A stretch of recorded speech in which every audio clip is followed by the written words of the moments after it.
This is as close to a red alert as I can get. You need to listen up.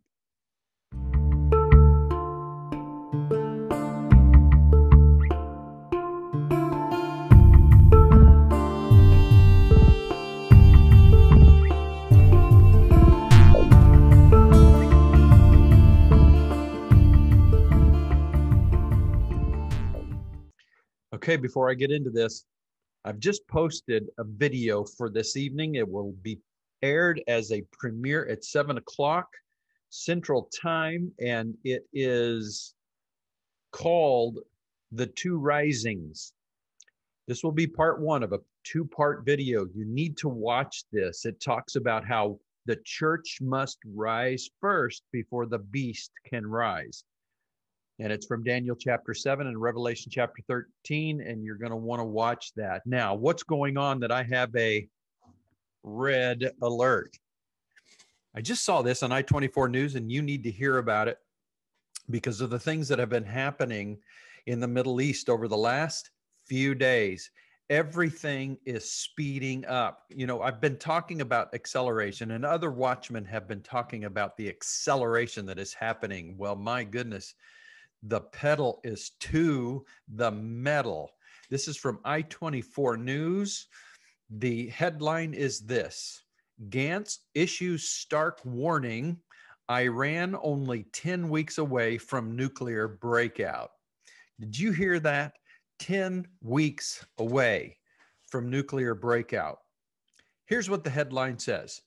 Israel's defense minister, Benny Gantz, told diplomats from countries on the United Nations Security Council Wednesday that Iran is as few as 10 weeks away from acquiring weapons-grade material necessary for a nuclear weapon. Now, they have everything in place. All they need to do is achieve weapons-grade material in the production of their refined uranium. Once they have that, they put it together, they've got the ability.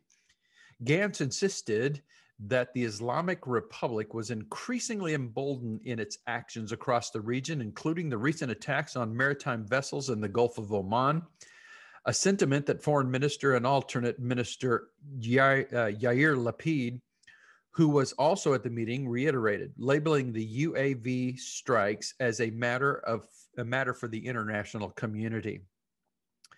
Warming to his task, Gantz declared that Iran was in breach of the guidelines set in the Joint Comprehensive Plan of Action, the so-called Iran nuclear deal signed with former and world's worst president, Barack Obama, in 2015. That was my addition.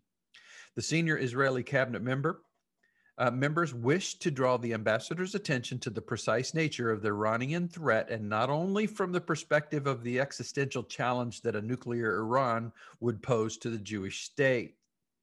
Gantz said that Israel had and would continue to share incriminating evidence of Iran's activity with the international community, but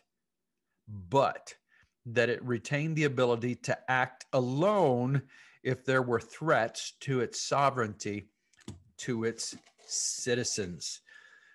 What does that mean? It means Israel understands that no one is going to come to her aid.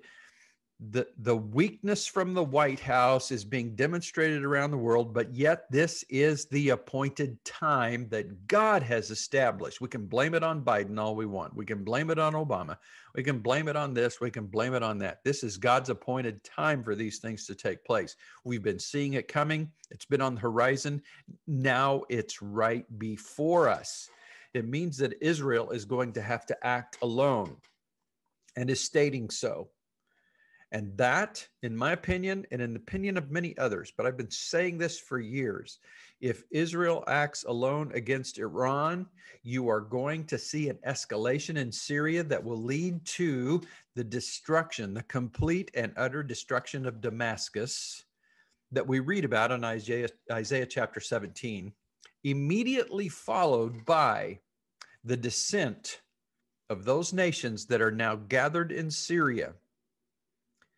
According to Ezekiel chapter 38 and 39, Gog of Magog, and all of those armies that are with him from Iran, from Turkey, from Sudan, and from Libya will descend on Israel. It's all coming together. That's why the red alert. We need to be watching and praying, because the return of Jesus Christ for the body of Christ is imminent. We go up and all this trouble comes down.